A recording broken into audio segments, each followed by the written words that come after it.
아버지 하나님, 참되신 예수 그리스도를 바라보며 그 은혜 안에서 주님 동행하는 삶을 살게 하여 주시니 감사합니다. 오늘 말씀을 주실 때 이 말씀을 통하여서 또한 주님의 기뻐하시는 길을 갈 수 있도록 사랑하는 성도들을 축복하여 주시옵소서. 우리 사랑하는 아이들 함께 예배드리며 주님 은혜 가운데 우리 유아부 또한 아동부 중고등부 학생들이 주의 말씀을 들으며 예배하는 자가 될 수 있도록 인도하여 주시옵소서. 신령과 진정으로 드리는 주님을 향한 우리의 마음을 받아 주시옵소서. 예수님의 이름으로 기도드리옵나이다. 아멘. 오늘 말씀은 그림자 말고 본질을 잡으라 하는 말씀으로 함께 은혜를 나누도록 하겠습니다. 이게 그림자 말고 본질을 붙잡으라 하는 이 말씀이 사실은 그렇게 우리에게 쉬운 문제는 아닌 것 같습니다. 왜냐하면은 그림자가 더 진짜같이 보일 때가 많이 있기 때문에 그렇습니다. 그 TV 프로그램 가운데 한 4명 정도를 이렇게 무대 앞에 불러내놓고 진짜를 찾는 프로그램이 있었습니다. 예를 들어 말하면은 체조 선수다 그러면은 이 4명 가운데 체조 선수는 딱 1명 있는 거예요. 그리고 나머지 3명은 체조 선수가 아닙니다. 근데 이제 앉아있는 사람들에게 이 4명 가운데 진짜 체조 선수를 한번 찾아봐라. 그러면 질문도 하게 하고 또 좀 이렇게 시범도 보이게 하고 하면서 이제 그 찾는 프로그램들이 있었어요. 그래서 저도 흥미롭지 않습니까? 그래서 집사람과 이렇게 보면서 그 내기를 하는 겁니다. 진짜 찾는 사람이 점심 대접받기 이런 거 이제 집사람이랑 가끔 한 적이 있어요. 그 이제 열심히 신중하게 점심이 걸려 있으니까는 이제 이게 고릅니다. 그 이제 발표되기 전에 고른 거를 결정해 놓고 이제 발표를 보는데 제가 열심히 했는데 항상 보면 저는 꽝이에요. 야, 저거 진짜다. 체조 선수면은 정말 저 사람이 체조 선수지 않은데 떡하니 뽑아보면은 진짜 체조 선수는 따로 있고 제가 뽑은 사람은 가짜였어요. 그래서 제가 몇 번 해봤는데 몇 번 다 제가 가짜를 진짜처럼 여기더라 이거예요. 그러니까 어떤 사람이 위험해요? 저 같은 사람이 위험한 거예요. 그래서 이게 가짜를 진짜로 보는 것이 왜 그럴까? 문제는 뭐냐면은 가짜가 진짜처럼 보이더라 하는 것이. 여러분 믿음 생활 붙잡을 걸 잘 붙잡고 가는 여러분 되기를 간절히 축원을 합니다. 볼 것을 봐야 되고 들을 것을 들어야 되고 온전한 것을 바라봐야 돼. 왜냐하면 사탄이 우리를 공격할 때 결코 나 사탄 입네라고 하면서 삼지창 들고 나오는 게 아니라 가장 그럴싸한 예수 그리스도의 모형을 가지고 우리 가운데 오기 때문에 우리가 그것을 구분하는 일이 믿음 생활에 있어서 대단히 중요한 것임을 알 수가 있습니다. 골로새서 2장을 저희가 오늘 말씀을 읽고 있는데 이 골로새 교회에 소위 그 이단이라 할 수 있는 잘못된 것을 가리키는 풍조가 2가지가 있었어요. 이것은 골로새 교회만이 아니라 고린도 교회도 그렇고 빌립보 교회도 그렇고 여러 에베소 교회들 같은 그런 그 당시의 교회들이 똑같은 위험에 직면해 있는 2가지 위험성이 있었어요. 하나는 무엇이냐면은 그 영지주의라 하는 것이에요. 그래서 영지주의는 뭐냐면은 예수님을 아는 데 있어서 우리가 온전하지 못하다. 그러니까는 그 예수님을 아는 그 통로가 필요한데 그것이 뭐냐면은 그노시스라고 하는 그 헬라어로 말하면 지혜라는 것이에요. 지혜. 이 지혜라는 것을 통하지 않고는 예수님을 볼 수도 없고 알 수도 없고 받아들일 수도 없다. 그러니까는 이 지혜가 있어야 된다라고 지혜를 잡아야 된다라고 가르치는 그런 교리가 있었어요. 그게 이단이거든요. 왜 이단이냐면은 우리가 예수 그리스도를 아는 데는 예수 그리스도를 믿는 데는 예수님이 우리 가운데 직접 오세요. 어느 것을 통해서 믿는 게 아니거든요. 그게 천사가 될 수도 없고 그게 지혜가 될 수도 없다는 것이죠. 근데 이것이 교회 안에 변질이 돼서 뭘로 변하냐면은 그 눈에 보이는 체험이 있잖아요. 체험. 그러니까 체험을 통해서만 예수님을 만날 수 있다라고 믿었어요. 그래서 뭐 예언도 할 수 있어야 되고 그 다음에 뭐 어떤 특별한 계시적인 경험도 있어야 되고 그래야지만이 예수님을 만날 수 있다라고 지금도 오늘날에도 너무 그 체험을 강조하면은 이게 잘못된 믿음이거든요. 그러니까 우리가 이와 같이 잘못된 풍조화에서 자꾸 교인들 간에 잘못된 것을 심어주는 문제가 영지주의고요. 두 번째가 뭐냐면은 율법주의예요. 율법주의. 이 율법과 율법주의는 다른 거예요. 이 주의자가 붙으면요, 그 다음에는 내 생각이 완전히 강조가 돼가지고 그래서 본질은 사라지게 되고 잘못된 것으로 이해하기 시작한다는 것이죠. 그러니까 율법은 하나님이 주신 귀한 것이지만 율법주의로 그 율법을 바라보게 되면은 이게 무엇이 되냐면은 율법은 사실은 하나님께 대한 순종의 증거고 하나님을 귀하게 체험할 수 있는 통로가 됨에 틀림이 없는데 이게 율법주의가 되면 어떤 현상이 생기냐면은 비판하죠. 남을 평가하죠. 그래서 상대방도 불편하지만은 궁극에는 나의 마음이 황폐해지는 것. 이것이 율법주의에 속한 자들의 특징이라는 것이죠. 그래서 오늘 말씀에 보면은 하지 마라, 하지 마라, 하지 마라. 계속 그런 말씀을 하세요. 근데 한마디로 이게 뭐냐면은 남을 향하여서 비판의 마음, 비판의 눈으로 갖지 말고 온전히 예수 그리스도 바라보며 동행하는 자가 되어라. 너희가 예수 그리스도 바라보지 않는 증거 가운데 하나가 율법주의가 그 마음 가운데 가득 차 있고 그리고 율법주의자의 특징은 뭐라고요? 비판과 정죄하는 마음이 있는데 그 마음이 너희 가운데 가득 차지 않느냐라고 말하는 것이에요. 16절 한번 여러분 다 같이 한번 읽어볼까요? 자, 보십시오. 시작. 그러므로 먹고 마시는 것과 절기나 초하루나 안식일을 이유로 누구든지 너희를 비판하지 못하게 하라 그랬잖아요. 이게 먹고 마시는 것, 절기 강조, 또 안식일을 잘 지키냐 못 지키냐라는 것으로 그들의 마음 가운데 비판하는 마음이 가득 생긴 것, 이거는 하나님의 마음, 성령님의 인도하시는 마음이 아니라는 것이지요. 안식일을 이유로 남을 비판하는 결과가 골로새 교회에게 있었다는 것을 보여주는 것이에요. 안식일을 언급하는 것은 뭐 주일을 잘 지키자는 거 아니겠습니까? 주일을 거룩하게 지키자, 주일을 하나님께 잘 드리자. 그런데 그 나오는 결과가 이게 비판의 마음이 가득 찬 교회마다 예수님 잘 믿자고 하는 것인데 그런데 나오는 결과가 남을 비판하고 그것이 눈에 커 보이는 거예요. 남이 잘못하는 거에 대해서 자꾸 평가하는 그 마음이 있는 거예요. 선한 마음으로 시작한 것인데 그것이 분명 율법은 귀한 것인데 주일 성수하자는 게 뭐가 잘못된 것입니까?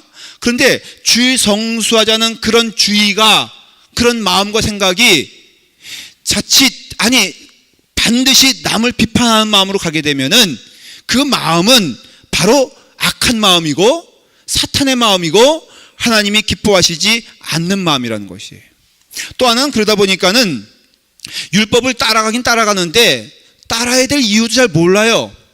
율법을 굉장히 부담스럽게 생각합니다. 여러분 보십시오. 오늘 주일날 예배 나오는 것 기쁘십니까? 부담스럽습니까? 뭐 둘 중에 하나겠죠? 근데 부담스러운데 왜 나왔습니까? 하나님께 벼락 맞을까봐, 이거 지키지 않으면 하나님께서 나를 벌 주실까봐가 그래서 마지못해서 두렵고 또 어떤 분은 그래요. 목사님께 전화 안 받으려고 교회 나온다는 거예요. 야, 정말로 별분 다 있으십니다.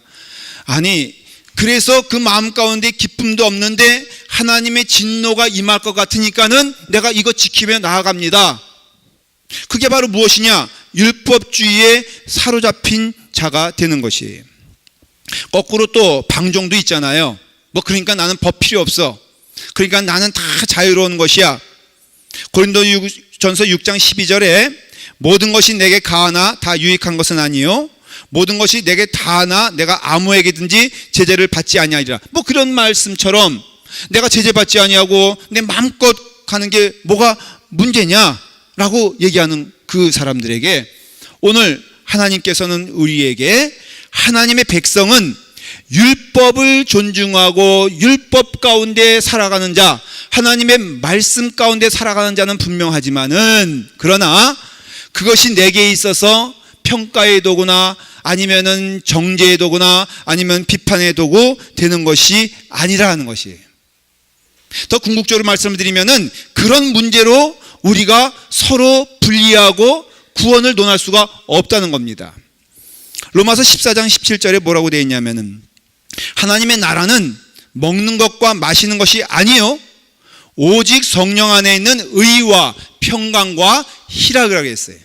그러니까 하나님의 나라는 먹는 거나 이 얘기가 왜 나오냐면은 똑같은 문제예요. 로마 교회도 그 우상 숭배에서 그 당시에는 제사 드린 고기들이 많이 시중에 나왔거든요. 그러니까는 고기를 사 먹는 사람 입장에서는 이것이 제사 드리고 나온 음식인지 아니면 순수하게 팔기 위해서 나온 음식인지를 잘 몰랐어요. 사실 거기에 뭐 도장 찍힌 것도 아니니까는. 그러니 이거에 대한 논쟁이 교회 안에 있었어요. 그래서 어떤 자들은 극단적으로 모든 시중에 파는 교회의 고기는 먹으면 안 된다라고 가르치기도 하고요. 또 어떤 자들은 무슨 소리냐, 하나님 앞에 자유함이 있으니 그거 내가 마음껏 먹자라고 말하는 사람들이 있었어요. 이게 바로 뭐냐면 율법적인 논쟁이거든요. 사도 바울이 뭐라고 했습니까? 하나님의 나라는 먹고 마시는 것이 아니다. 그거 만일에 너가 우상 숭배하여 제사 드린 것임을 알고 있으면은 그거 안 먹으면 되고 그거 모르면은 마음껏 먹어도 된다라고 말씀하고 있다는 것이에요. 그 식사규례 이런 법 아니면 율법적인 것을 자꾸 들먹이는 교회 안에 한 무리들이 있었어요.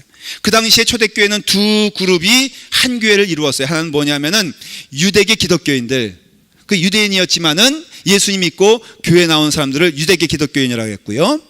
그 나머지 헬라 사람이라든가 아니면 다른 종족의 사람들을 이방계 기독교인이라고 했어요. 그래서 이방인인 기독교인들은 자연스러운 것은 구약에 나오는 율례, 특별히 먹고 마시는 문제에 대한 하나님의 법에 대하여 알지 못했어요. 그러니까는 그들이 살아왔던 전통대로 먹고 마시고 그리고 입었습니다. 그러나 유대계 기독교인들은 예수 그리스도를 믿었지만은 그들의 생각과 그들의 생활 습관은 구약에 묶여 있는 자들이에요.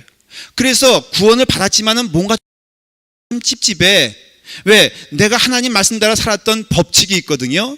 그게 레위기에 나오는 먹고 마시는 문제들, 무엇을 먹어야 된다, 무엇을 입어야 된다, 무엇을 마셔야 된다는 그런 하나님이 정해주신 그 율법을 따라서 살아가고 싶은 자들의 마음이 있었던 거예요. 그러니까는 자기들은 나름대로 그것을 지키려고 애를 씁니다. 좋은 것이죠. 근데 문제는 그 지키려고 하는 마음으로 보니까는 안 지키는 저 무리들이 못마땅한 거예요? 못마땅하지 않은 거예요? 못마땅한 거예요. 이게 바로 지금 바로 문제가 되는 것이에요. 하나님은 분명히 정의를 내려주셨어요. 우리가 식사규례를 통하여서 어떤 제사를 드린 것 통해서 구원을 받는다 안 받는다, 성경엔 그런 게 없거든요. 신약에 보면은 오직 예수 그리스도의 은혜로 십자가의 보혈을 통하여 구원받은 자가 되었지, 그러면 천국 가는 거예요. 그 다음에는 우리가 여러분 물어볼게요. 우리 한국 분들 사실은 어느들 가운데는 지금 여기서 안 드시겠지만은 보신탕 드셔본 적 있으시죠? 예? 보신탕. 아니 왜 또 안 드신 것처럼 그렇게 표정이 달라지십니까? 뭐 제가 따지는 거 아니에요. 그렇다고 해서 뭐 동물보호국에 고발하겠다는 것도 아니니까는 우리 다 먹어봤잖아요. 그렇죠? 먹어봤죠? 물어볼게요. 소위 보신탕 드신 분들 천국 갑니까 못 갑니까? 예? 갑니까? 천만의 말씀, 유대계 기독교인의 기준으로 보면은 그거는 지옥불에 떨어질 아주 그냥 무서운 자들이란 거예요. 레위기 보면은 등푸른 생선 먹으란 말 없어요. 먹으면 안 된다 그랬어요. 거기는 그저 먹으란 것만 먹어야지, 나머지 건 다 죄악 가운데 있는 것인데 비늘 없는 생선 먹지 못했어요. 그러니까는 결국은 유대인들에게는 그것이 천국 가냐 못 가냐에 대한 기준이 돼버린 거예요. 근데 예수 그리스도 믿었으면 그게 자유로워야 되잖아요. 그런데 예수님을 믿었다 할지라도 그 습성이 들어와 가지고는 예수님 믿어도 안 먹을 게 있고, 예수님 믿어도 안 입을 게 있고, 예수님 뭐가 법이 많어. 근데 그것이 더 깊어지다 보니까는 예수님으로 인하여 구원받은 것은 안중에도 없고, 전혀 구원받지 못한 것처럼 생각되고 마치 자기 의와 자기의 노력으로 이 율법을 잘 지키는 자가 돼야지만이 구원에 이를 수 있다라고 주장하는 사람들이 생겨나고, 이것이 결국은 교회의 비판의 눈이 되고, 이것이 결국엔 교회의 분란을 일으키고, 이것이 결국은 교회를 지옥으로 만들어버리더라는 거예요. 뭐 아멘 하실 건 없어요 이때. 하여간 우리나라는요, 이 성경에 나와 있는 거, 이거 하지 말라는 거 하는 거 우리 한민족이 최고 아닙니까? 그러니까 우리는요, 여러분 보니까는 돼지고기 잘 먹고, 이게 왜 그때는 그랬느냐, 성경학자들은 이렇게 분석을 해요. 이건 분석이에요. 중동에는 돼지고기 먹지 말라고 하는 이유는, 한번 잡으면은 냉장고 없던 시대에는 이틀이면 상하잖아요. 그러니까 이것이 독소가 되잖아요. 그러니까 먹지 못할 것들을 하나님께서, 또 맞아요, 오징어가 빨리 상해요, 아니면은 조기가 빨리 상해요? 예? 오징어가 빨리 상해요. 그렇다고 얘기해 주세요. 예. 이런 거예요. 지금 이 세상에는요, 음식의 문제, 행위의 문제, 삶의 문제에 있어서는 하나님이 부정하다고 하신 것이 아무것도 없어요. 그걸 통해서 구원을 받네 못 받네 라고 말씀하신 적이 없어요. 심지어는 이런 문제가 분명히 일어나니까 사도행전에 보면요, 베드로가 꿈을 꾸잖아요. 그 꿈을 꾸는데 그게 뭐냐면은 하늘에서 보재기가 내려오는데, 그 하늘에서 내려왔으니까는 그게 거룩한 것이거든요. 근데 딱 펴보니까는 거기에 기는 짐승들과 소위 유대인들이 부정하다고 하는 짐승들이 가득 있는 거예요. 그러니까는 이건 하늘에서 내려오고 이거 먹으라고 지금 하나님께서 그러신 거거든요. 그러니까 이 베드로가 이거 나 먹지 못하겠다, 그 이유와 근거가 구약에 있어요. 레위기 11장 20절에 보니까 날개가 있고 네 발로 기어다니는 곤충은 너희가 혐오할 것이로되. 그래요, 이스라엘 사람들에게는 하나님께서 그렇게 말씀하셨기 때문에 그들에게는 부정할 수 있어요. 그러나 하나님께서는 신약을 통하여서 먹고 마시는 문제로 구원받는 것이 아니요, 오직 예수 그리스도의 십자가를 통하여 구원받는다고 말씀해 주시고, 그 나머지 것들은 귀하고 천한 것이 아니라 하나님이 귀하다 하시면은 귀한 것이라고 말씀해 주셨어요. 그래서 그 내려오는 그 짐승들을 보면서 이제 베드로가 너무 놀래가지고 뒤로 물렀으니까는 하나님이 분명히 이렇게 말씀하세요. 또 두 번째 소리가 있으되 하나님께서 깨끗하게 하신 것을 내가 속되다 하지 말아라. 이게 고넬료를 말하는 거거든요. 여러분, 고넬료만큼 거룩한 자가 어디 있습니까? 기도하며 경건의 삶을 살았던 대표적인 인물이 고넬료예요. 근데 그는 등푸른 생선을 먹는 자였어요. 그는 오징어를 먹는 자였어요. 그는 이와 같이 율례에서 벗어난 자였어요. 그렇지만은 율례에서 벗어났다고 구원받지 못한 자가 아니라는 것을 말해주면서, 그 또한 그가 먹는 것이 깨끗한 것이며 그가 행하는 것이 깨끗한 것임을 왜 알지 못하느냐. 베드로에겐 그 삶은 사실은 예수님의 이름으로 구원받았다 할지라도 율례 가운데, 율법 가운데 묶여있는 자들은 딱 하나예요. 그 삶이, 그 눈이 비판적이 될 수밖에 없고, 내가 아닌 것은 다, 다른 것은 아니다라고 생각하는 사람들이 있었다는 것이. 오늘날의 이 말씀을 해석하면은 비록 율법적인 문제가 아니라도 우리의 삶에, 우리의 언어에, 우리의 생각에 남을 비판하기 좋아하는 자들은 율법주의자가 된다 이거예요. 그래서 자기 기준으로 법을 만들어요. 유대인들도 그러다 보니까는 자기 법으로 687개의 법을 만들었어요. 성경에는 그런 법이 없거든. 있어봤자 10계명이지. 그런데 모든 얽매이는 법을 만들고 거기에 들어가면 구원을 받고 거기에 들어가지 않으면 구원받지 못한다는 것으로 사람들을 정죄하기 시작했어요. 그러니까 문제가 되는 것이에요. 법을 자기에만 적용시키면 좋게, 그 법을요 남에게 엉뚱하게 적용시키는 거예요. 그 사내 중내, 제가 커피를 마시는데 저는 커피를 꼭 뭐든지 타서 마셔요. 그래서 거기에 프림을 넣고 설탕 4숟갈 넣고. 그거 보세요. 여러분들도 지금 저를 정죄하고 있잖아. 이게 율법주의라 이거야. 이게 율법주의라 이거야. 그래서 제가 그렇게 나는 하니까는 아주 그냥 사양 마시듯이 먹는 커피 매니아가 있어요.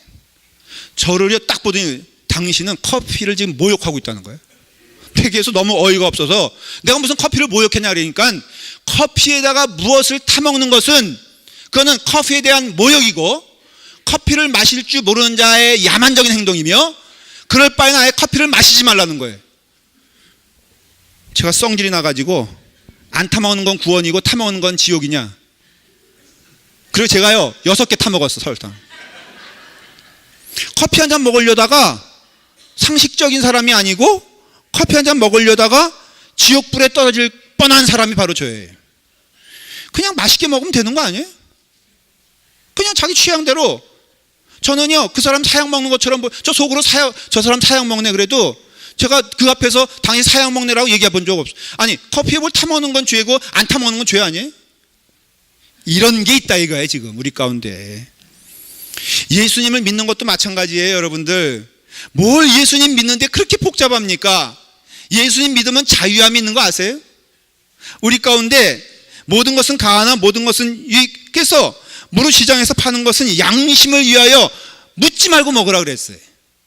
그러니까 이와 같이 우리가 유대인들에게나 헬라인들에게나 하나님의 교회나 거치는 자가 되지 말고 오직 나와 같이 모든 일에 모든 사람을 기쁘게 하여 자신의 유익을 구하지 말고 많은 사람의 유익을 구하여 그들로 구원을 받게 하라.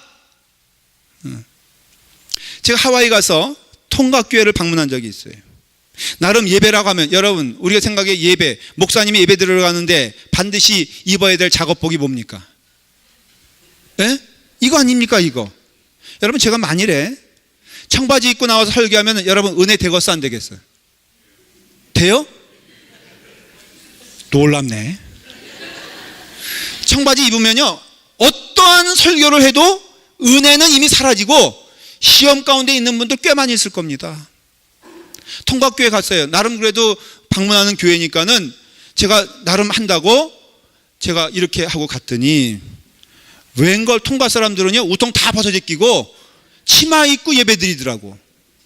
그럼 물어볼게요. 하나님은 우통 다 벗고 치마 입은 아주 문란한 사람들이 예배를 받아주시느냐? 아니면은 양복 정장 아주 곱게 입은 사람의 예배를 받아주시겠느냐? 저는 믿어요. 신령과 진정으로 드려지는 예배 하나님이 받아주십니다. 시대에 따라서 미덕인 때가 있어요.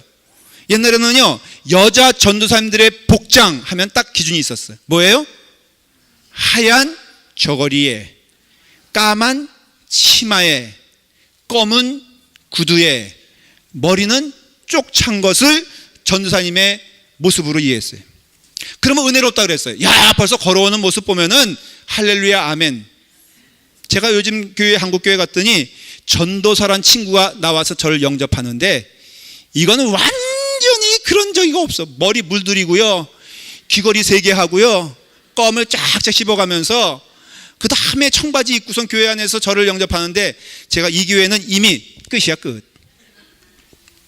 이런 때가 있었어요. 여러분 구원의 문제가 아니잖아요. 이것은요 사실은 어떤 면에 있어서는 중요한 문제가 아니다. 이것은 율법적 요소가 아니라는 것이에요.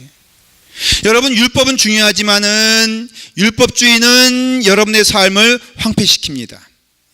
우리가 이와 같이 늘 사람을 평가하고 사람을 정죄하는 일은 우리는 잘합니다.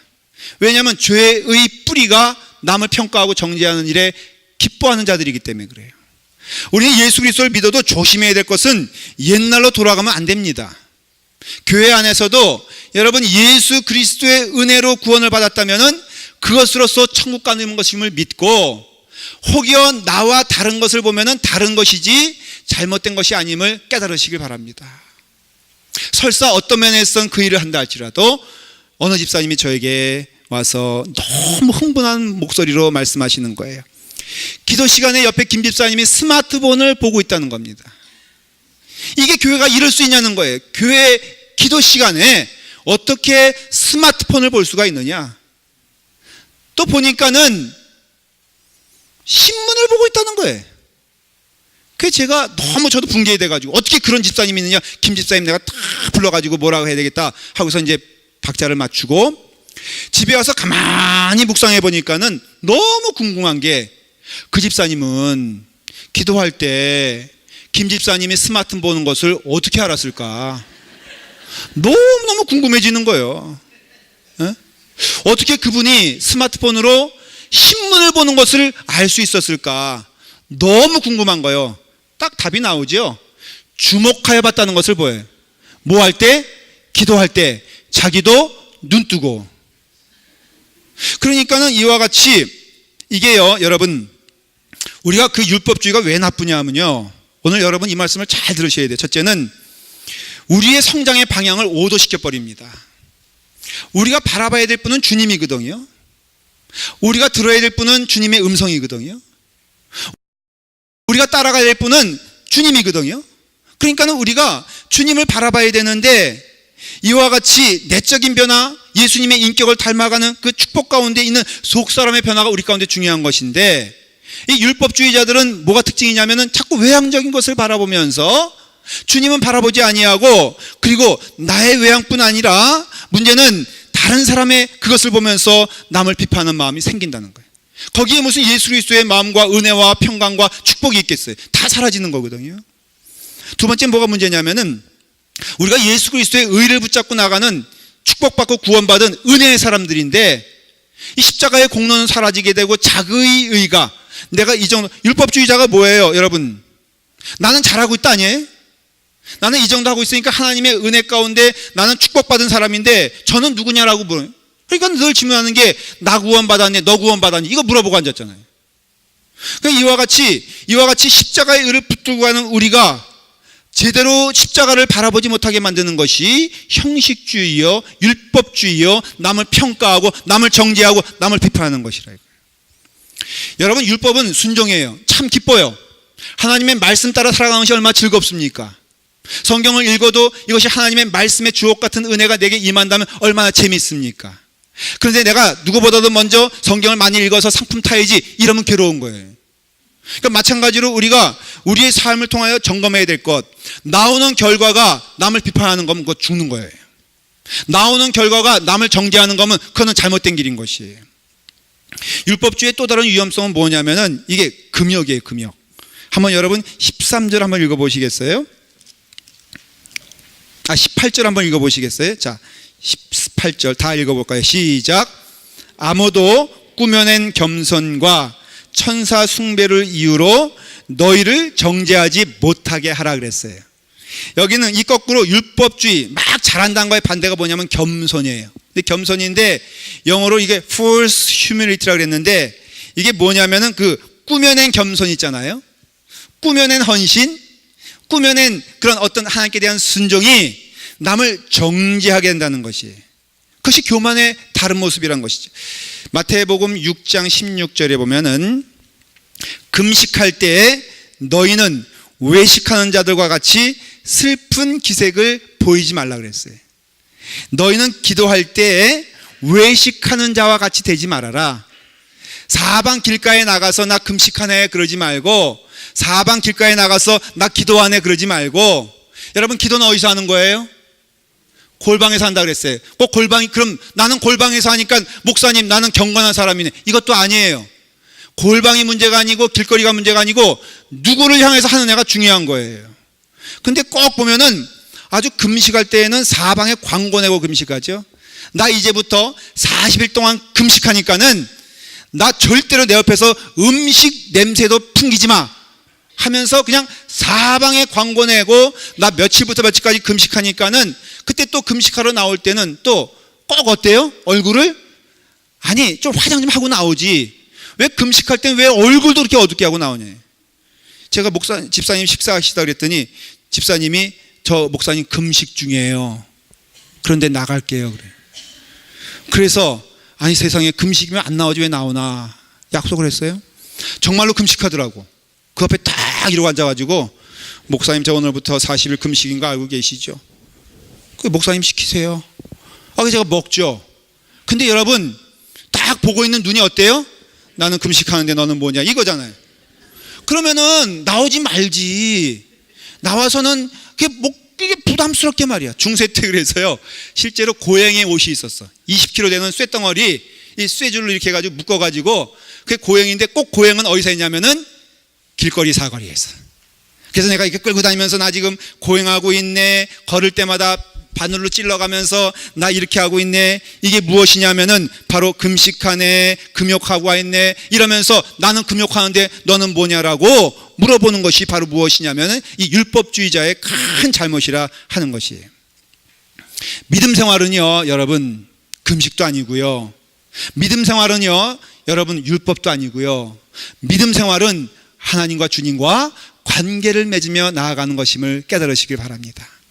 여러분 그런 건 다 예수님 믿으면 잘할 수 있어요. 그러나 잘할 때도 그것이 겸손이 될 때 잘못된 겸손이 있으면 참된 겸손이 있거든요.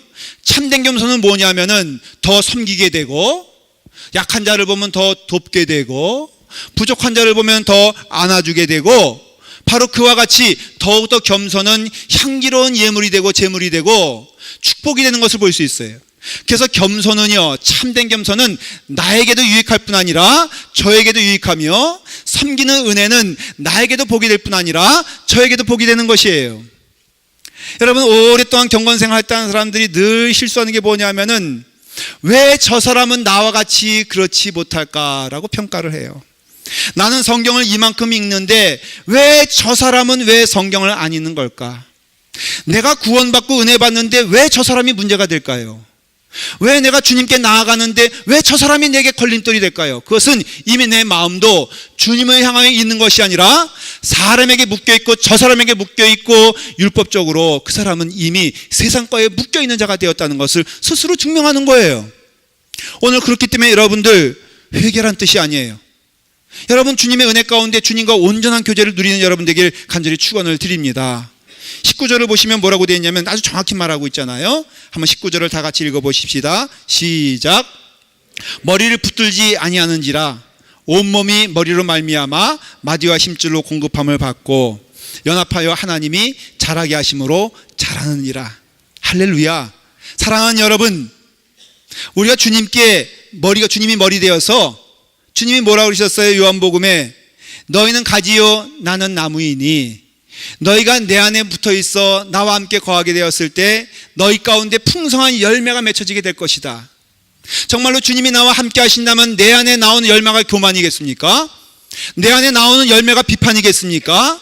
내 안에 나오는 열매가 정죄겠습니까? 그럴 수는 없지요. 우리가 주님 안에 붙어 있게 되었을 때는 주님의 삶과 주님의 은혜가, 주님의 인격이, 주님의 은혜가 우리 가운데 넘치게 될 걸 믿습니다. 예수 안에 거하게 되면은 우리는 거룩한 주님의 열매가 우리 가운데 임하여져서 베드로후서 1장 14절에 나오는 것처럼 우리는 신의 성품에 참여하는 자가 되어서 그 은혜가 우리 가운데 넘치게 될 걸 믿습니다. 여러분 할 수 있거든 성실한 성도가 되길 간절히 축원을 드립니다. 그래서 여러분들 은혜 가운데 주님을 향하여 나아가는 거룩한 자녀가 되길 원합니다. 경건에 있어서 더욱더 경건하여 주님을 붙잡는 자가 되길 원합니다. 그러나 분명한 것은 내가 경건의 길로 갈 때 부족한 자가 있거든 함께 붙잡으며 기도하며 인도하는 여러분 되길 간절히 축원을 드립니다. 내가 율법을 지키는 것은 귀한 일이에요. 하나님께 거룩하게 헌금을 드리고 헌신을 하고 봉사하는 것은 아름다운 일이지만은 이것이 남을 평가하고 남을 정죄하고 남을 심판하며 그것 때문에 내가 믿음 생활을 시험다고 한다는 것은 이미 그도 사실은 하나님께로부터 떨어진 자임을 증명하는 것입니다. 여러분 사람 보지 말고 하나님 바라보며 예수 그리스도가 나의 머리인 것을 고백하면서 부단히 주님을 바라보며 주님과 교제하며 주님과 은혜 가운데 걸어가며 주님과 함께 노래하는 여러분 되길 간절히 축원을 드립니다. 기도하겠습니다. 아버지 하나님 감사합니다. 주님 은혜 가운데 우리가 거하게 하셔서 늘 주와 함께 동행하니 감사를 드립니다. 아버지 하나님 우리가 주의 말씀에 순종하여 열심을 다하여 나아갈 때 그것이 율법이 되지 아니하고 주님께 드리는 순종이 될 수 있도록 인도하여 주시옵소서. 우리가 거룩하여 경건하여 주님을 향하여 나아갈 때마다 주의 백성들 함께 사랑하며 함께 마음을 나누며 격려하는 주님의 성도가 되게 하여 주시옵소서. 예수님의 이름으로 기도드리옵나이다. 아멘.